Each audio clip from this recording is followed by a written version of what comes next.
सुप्रभात। मैं हूं जोगेंद्र राणा। आज हमारी आध्यात्मिक चर्चा का विषय है समदर्शी। समदर्शी बड़ी विचित्र सी बात है कि ईश्वर को समदर्शी कहते हैं, मगर हम देखते हैं कि किसी के पास खूब धन दौलत है और कोई भूखा है, खाने को नहीं मिलता, तो फिर वह समदर्शी कैसे? जब हम आनंद में हैं, सुख में हैं, पास में पैसा है, बच्चे हैं, इज्जत है, मान सम्मान है, तो कहते हैं कि भगवान की बड़ी दया कृपा है। और जब कोई मर जाए, सगा संबंधी, कष्ट आ जाए, दुख आ जाए, तब कहते हैं कैसे मुसीबत आ गई। कहते हैं भगवान हमसे रुष्ट है। मगर ईश्वर तो समदर्शी है, क्योंकि वो सुख दुख कष्ट आनंद सब में एक समान दृष्टा बनकर सब कुछ देखता रहता है। क्योंकि सुख और दुख कष्ट और आनंद तो हमने अपने भोगों के द्वारा ही प्राप्त किया है। यदि हम भी समदर्शी बन जाएं तो फिर सुख दुख से परे हो जाएंगे। तब सुख दुख व्याप्त होने का स्वभाव समाप्त हो जाएगा। बस स्वभाव बदलने की आवश्यकता है। तुम भी समदर्शी बन जाओ, जो हो रहा है उसको दृष्टा बनकर देखते रहो और उसका हर हाल में शुक्रिया अदा करते रहो, तभी वह प्रसन्न होगा। वो तो परम पिता परमेश्वर है, हमारे माता पिता से भी अधिक प्रेम करता है। वो क्यों चाहेगा कि हमारे ऊपर कोई कष्ट आए? वो तो सदैव कल्याण की बात करता है। वह हमारी सारी बातों को बखूबी सुनता और समझता है। जिसमें हमारा हित होगा वो अवश्य ही पूरी करता है, हमारे कल्याणार्थ। इसलिए वो समदर्शी कहलाता है। समदर्शी है नाम त्योहार, चाहो तो पार करो। शिवाजी महाराज के यहाँ अकाल पड़ा, सबको रोजी रोटी देने के लिए एक किला बनवाने लगे। उनके हृदय में ख्याल आया कि मेरे जरिए इतने लोगों को रोजी रोटी मिल रही है, तो स्वामी रामदास जी आए और शिवाजी से कहा कि एक पत्थर लाओ और तोड़ो। पत्थर में से कीड़ा निकला तो स्वामी रामदास जी ने शिवाजी से पूछा कि इसको दाना पानी कौन देता? क्या तुम में इतनी शक्ति है? क्यों सोचा कि हम इतने आदमियों को रोजी रोटी दे रहे हैं? शिवाजी ने कहा ये राजपाट आप ले लीजिए। स्वामी रामदास जी बोले चलो ठीक है, ये राजपाट हमारा है, पर अब तुम इसके प्रबंधक हो तो राज्य का प्रबंध करो। तो पहले शिवाजी स्वामी थे, अब सेवक बन गए। बस ख्याल बदल गया। इसी तरीके से सब कुछ हम करते हुए ये ख्याल करें कि हम जो कुछ भी कर रहे हैं वो ईश्वरीय कार्य है और उसी के लिए कर रहे हैं। पूजा का यही मतलब है, यही समय है जब हम अपने दिल दिमाग को रंग में रंग सकते हैं। बुढ़ापे में कुछ नहीं कर सकते, तब वासनाएं बढ़ जाती हैं और शरीर कमजोर हो जाता है।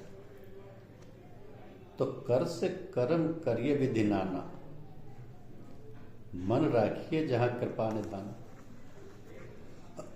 सब लोग चाहते हैं आनंद, सभी इंद्रियों से आनंद प्राप्त करना चाहते हैं, अच्छी चीज खाने का प्रयास करते हैं, मीठा भी नमकीन भी सब में सुख देखना चाहते हैं। हर आदमी वही काम करना चाहता है जो उसको अच्छा लगता है। व्याख्या एक ही है, सुख और शांति। तो परमात्मा अविनाशी है, हम सब में एक ही अंश है परमात्मा का। जब नानत्व समाप्त हो जाएगा, जब सब में वही दिखाई देगा, फिर क्या है? सब वही वही है, यही पूजा, यही अभ्यास है। लोग पूछते हैं हमारी पूजा ठीक चल रही है कि नहीं, तो इसी से अपनी पूजा का मापदंड समझ लो कि कितना प्रेम करते हो तुम सबसे। निष्काम प्रेम। पूजा इसलिए की जाती है कि हमारे अंदर से नानत्व की भावना निकल जाए। ना हम कुछ हंस के सीखें, ना हम कुछ रो के सीखें। जो कुछ भी थोड़ा सा सीखें, किसी के हो के सीखें। दो ही शर्तें हैं वफा की, आजमा के देख लो। या तो बन जाओ किसी के, या बना के देख लो। आशिक मासूक हो गया जब हम पूरे आशिक बन जाएं, यानी उसकी खुशी में हमारी खुशी, तब हम आशिक हैं। तब क्या होता है? जब आशिकी अपने अंत पर पहुंच जाती है तब हम जिसके आशिक होते हैं हम माशूक बन जाते हैं। आशिक का होना मतलब जीते जी मर जाना। इस जिंदगी में जो नहीं मरता उसे मुक्ति नहीं मिलती। मुक्ति का मतलब है कोई इच्छा शेष ना रहना। मामूली सी बात है, अच्छा हो या बुरा अपने इष्ट को समर्पित करते रहो। इसीलिए बतलाया जाता है कि रात में सोने से पहले दिन भर जो भी अच्छे या बुरे कार्य किए हों सब अपने इष्ट को अर्पित कर दो। बुरे कामों की क्षमा मांगो, कुछ भी शेष ना रखो, चाहे अच्छा हो या बुरा, परम पद तक पहुंचा देगा तुम्हारा इष्ट। हमारे एक मित्र हैं, वो कहते हैं कि पूजा करने से परेशानी बढ़ जाती है, इसलिए हमें पूजा की ज़्यादा कृपा नहीं चाहिए। एक बार कहा कि पत्नी के कारण पूजा नहीं हो पाती है, तो कुछ दिनों में अस्वस्थ रहने के कारण पत्नी नहीं रही। फिर कहा बच्चा बहुत तंग करता है, तो थोड़े दिन बाद वह भी नहीं रहा। मगर वह पूजा तब भी नहीं करते। बहाना बनाने से काम नहीं चलता, मन में श्रद्धा और विश्वास आवश्यक है। ऐसे एक कक्का थे, सूद पर पैसा उठाते थे। हमने कहा सूद का काम ना करो और पूजा पाठ किया करो। तो बोले पूजा पाठ तो ठीक है, मगर सूद ब्याज का रुपया जो आता है उसमें कमी ना हो जाए। कहने का मतलब कि हम लोग भगवान को नहीं चाहते, दुनिया में जो भी गलत सही कर रहे हैं उसको छोड़ना नहीं चाहते और पूजा को फर्ज अदायगी की तरह करना चाहते हैं कि जिससे लोग समझें कि वो बड़ा पूजा पाठ है। यह धोखा हम अपने को ही दे रहे हैं, दूसरों को नहीं। गांधी जी जिन्होंने पीयूष वाणी लिखी है, चाहे कितनी भी विपत्ति क्यों ना हो, बिना चच्चा जी के पूछे कभी कोई काम नहीं करते थे। एक अबोध बालक की भांति काम करते थे। तो चच्चा ने एक बार कहा तुम बड़े हो गए हो, अपने आप सोच विचार के काम किया करो। तो गांधी जी ने कहा डायरी में लिख दी और दस्तखत करवा दी। तब भी चच्चा से पूछ कर ही काम करते। उसके बाद भी यदि रात में कुछ हो जाता तो रात भर चच्चा के दरवाजे पर एक पैर पर खड़े रहते। चच्चा के ना रहने पर गांधी जी रोज सुबह चच्चा जी की समाधि 9 बजता हमीरपुर रोड पर पैदल जाते रहे, जो कि करीब 7 मील की दूरी पर। मगर जाने में देरी हो जाती तो दौड़ते हो जाते। अंत समय तक गांधी जी चच्चा के दरवाजे पर आर्य नगर के मकान पर जाकर सलाम करते। जब बहुत बुढ़े हो गए और चलने में परेशानी होने लगी तो बैठे बैठे सड़क पार कर चच्चा के दरवाजे तक जाते, जरूर सलाम करने। हमारे पास भी कानपुर में मिलने आते तो बैठकर ध्यान करते और कहते कि हमको आपके पास बैठकर लाला जी महाराज के दर्शन होते हैं। हमारे महात्मा रामचंद्र जी महाराज में बिल्कुल दिखावा नहीं था। अपनी शक्तियों को छुपा कर रखते थे। एक बार ऐसा हो गया, किसी ने कहा महात्मा जी के पास जाओ, रोग दूर हो जाएगा। तब महात्मा जी ने कहा कि एक तगड़ा आदमी लाओ जो डरता ना हो। आदमी के आने पर आपने उसको 3 पर्चियाँ दी और उससे कहा कि उस दिशा में जाओ, और कहा जब पहला आदमी मिले तो उसको पहले पर्ची देना, आगे जाओगे तो भयंकर आदमी मिलेगा उसको दूसरी पर्ची देना, और तीसरी पर्ची उसके आगे जो आदमी मिले उसे दे देना। उसने 3 आदमियों को पर्ची दे दिया और लौटाया, बीमारी बिल्कुल खत्म हो गई। महात्मा लोग हमेशा परोपकार किया करते, उनकी ये उदारता बिना किसी भेदभाव के स्वयं आरंभ हो जाती है। इसके लिए उन्हें कोई प्रयास नहीं करना पड़ता। कबीरा खड़ा बाजार में सबकी मांगे खैर, ना काहू से दोस्ती ना काहू से बैर। एक स्टेशन मास्टर बाबू रामेश्वर दयाल थे। वो काम में बड़ी मनमानी करते थे, पूजा पाठ भी ठीक ठाक नहीं था। उनका ट्रांसफ़र घर से दूर हो गया और तनख्वाह भी 10 रुपये कम हो गई। वो चच्चा के शिष्य थे, तो चच्चा के पास आए और अपनी सब परेशानी बतलाई। चच्चा ने कहा काम ठीक से नहीं करते होगे, तुम्हें चेतावनी भी मिली तब भी तुम नहीं सुधरे, जाओ ठीक तरह से काम करो, ईश्वर चाहेगा तो सब काम ठीक हो जाएगा। अब ईश्वर की दया कृपा को कभी मत भूलो।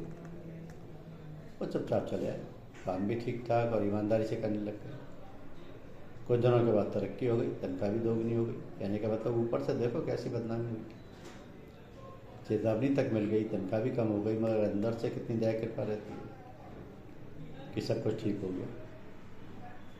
तो हमारी तो स्वार्थ बुद्धि रहती है, मगर गुरुदेव अपने शिष्य को रास्ते से भटकने नहीं देते। गुरु को शिष्यों से बहुत मोहब्बत होती है, उसी प्रकार जैसे हम अपने बच्चों से प्रेम करते हैं। ये चमत्कार नहीं, उनका व्यवहार है। प्रेम में कोई नियम नहीं होता, कोई कायदा नहीं होता। ये संसार संत महात्माओं से कभी भी खाली नहीं रहता।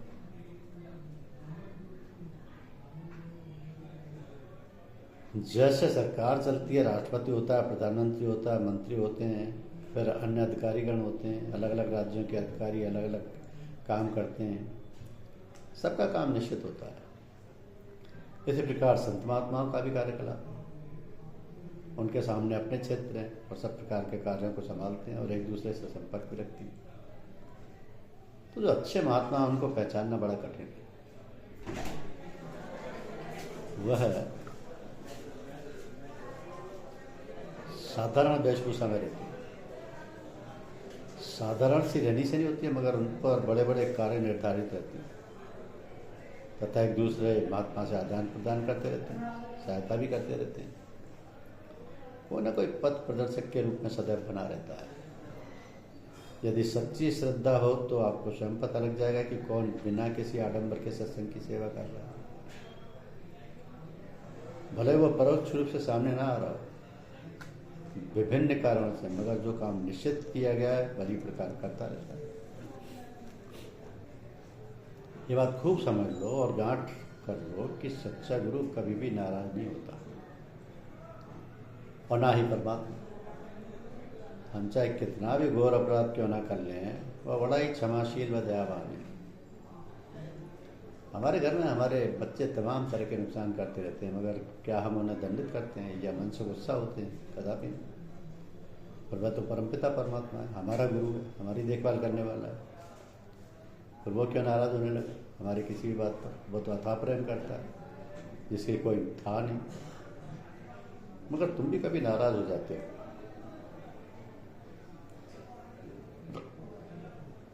अगर तुम भी कभी नाराज हो जाते हो तो वो सदैव इसी भाव में रहता है कि कब तुम आओ और कब तुम्हें गोद में उठा लो। कमी तुम्हारी तरफ से हो सकती है, उसकी तरफ से नहीं। परमात्मा तो सदैव आस लगाए बैठा है अपने भक्तों की ओर।